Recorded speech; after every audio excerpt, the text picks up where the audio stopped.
Today on Hebrew Book Review, the Easy Eevreet Storybook series by Miiko Shaffier.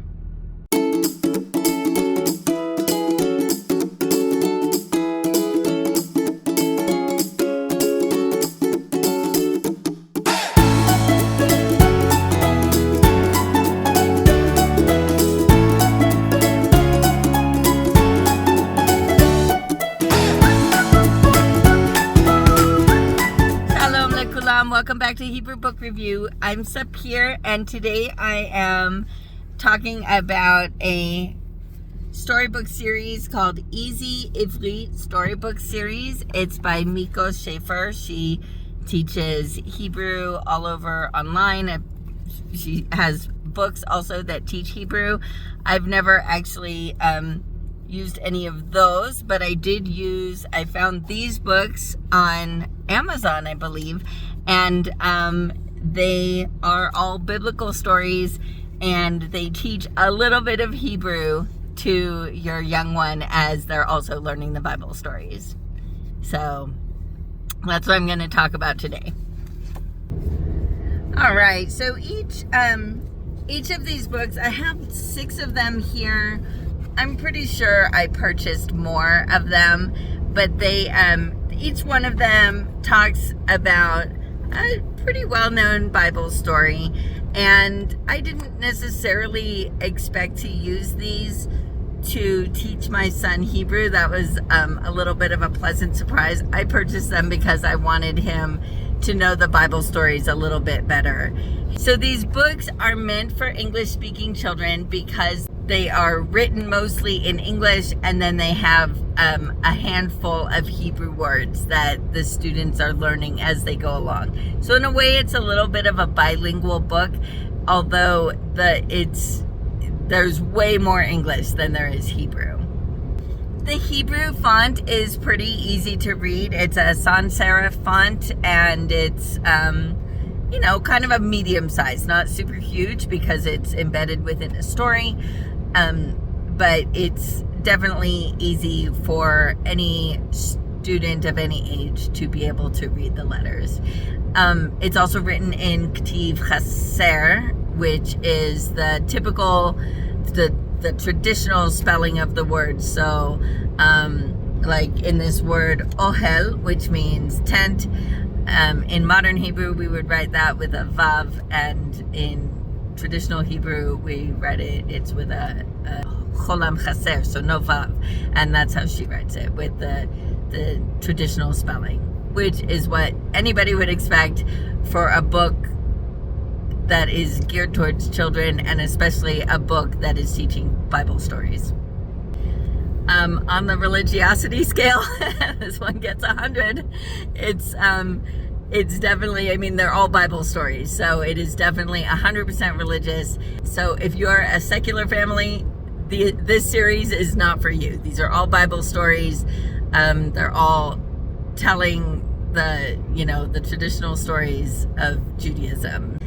So each book tells a Bible story that most adults who are familiar with the Bible will know. So this one is Surprise Guests.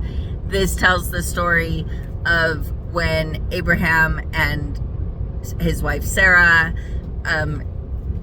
receive guests who are actually angels of the Lord, and they tell Abraham that Sarah is going to have a baby next year, and she laughs, but then of course it actually happens. Miracle at Jericho tells the story of Jericho, of course. The Promise of the Rainbow tells the Noah story, and so on and so on. One thing that I really like is that at the beginning of each book, she shows what book and chapter and even verse of the Bible that this book is based on, so that if the parent wants a little more information or to prepare a little more. So the way I used this was that I was actually going through a book of Bible stories, and then each time I got to a Bible story where I also had one of these books, I inserted it along with it so that my son would get the exact same story maybe from a different perspective, learning a little bit of the Hebrew words. So it gave him, I felt like, a little better foundation of, on the Bible stories, because he heard it told one way and then he heard it told another way. All right, here I am continuing at home. I don't know what happened, why I didn't finish the video in the car. So the stories are well told. They're told in some pretty easy language. I really do like the illustrations. The illustrations are very, very nice and colorful and simple. So basically, with regards to Hebrew, the students are learning some Hebrew vocabulary, and then they are also getting some practice with reading Hebrew, because all of the words that the book is focusing on teaching are within the story, written only in the Hebrew letters. So looking at this, the promise of the rainbow, which of course is the Noah story.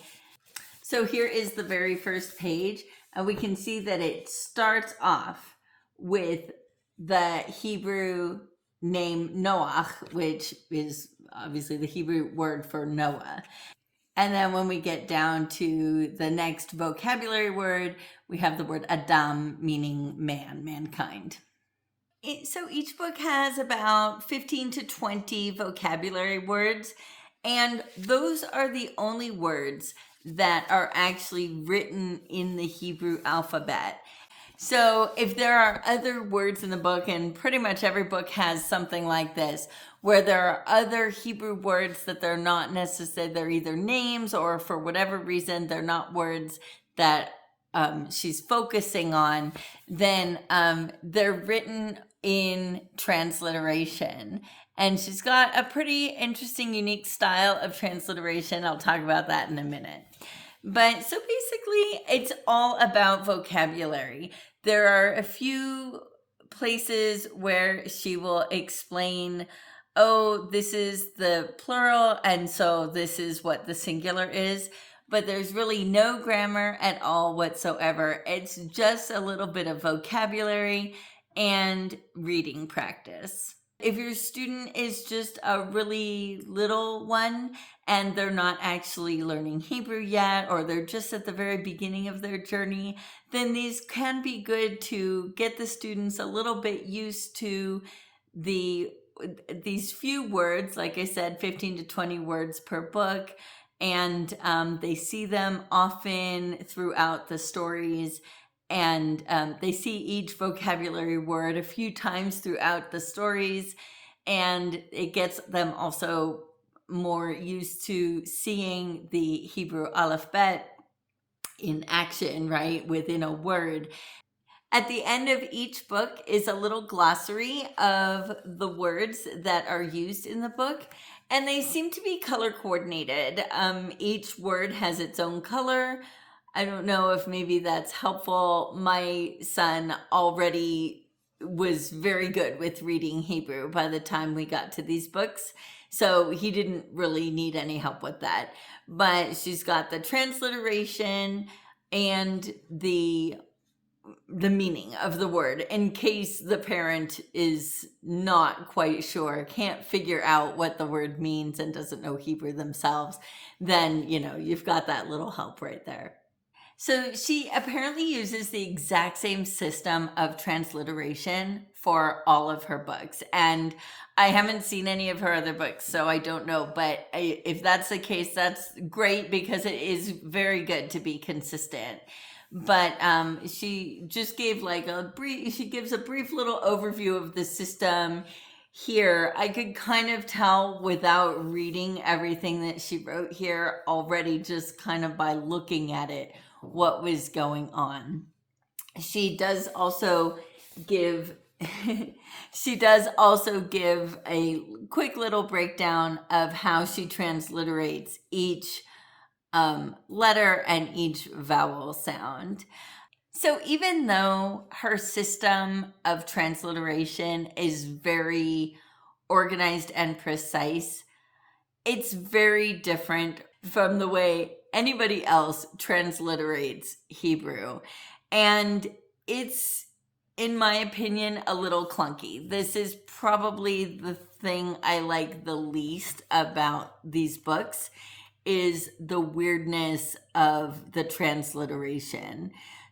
They're good in that when you look at the transliteration, there's no question as to how that letter or how that sound, what that sound is supposed to make. This is the biggest problem with learning a language from a book or learning vocabulary from a book without hearing it, is that somebody can write, oh, this is what it sounds like, but you know, if you see something like an I, a lot of English speakers will think an I sounds like eh, or sometimes like I, and the I in transliteration almost always sounds like E. And so she transliterates it with a double E. And so that just makes it, you know, it just makes her transliterated words a lot longer. So the word shamayim appears in the Promise of the Rainbow. And look at it, shamayim. It's so long because it's got the SH and then AH and then M and then AH and then YEEM. I mean, it's just really, really long. You can tell so much thought went into her system here. For all of this thought that went into the system, there is still no indication of where the stress is supposed to be on any word. And that's my big beef with almost every book that uses any kind of transliteration, is that they never tell you where the stress is on a word. And she's got this system that's so like organized and planned out, but still no indication of where the stress is. And so I really don't like her system of transliteration. These books they kind of serve a dual purpose. They're teaching a little bit of vocabulary and at the same time telling or retelling a Bible story. They were fun. My son had fun with them. I had fun listening to him telling the stories. He would read the whole book while I was driving. And so we did have a lot of fun with them. So that's it for the Easy Eevreet storybook series. We really enjoyed them and I'm glad I found them. All right, so that's it for today. Thank you so much for watching. Lehitraot bapa'am haba'ah. See you next time.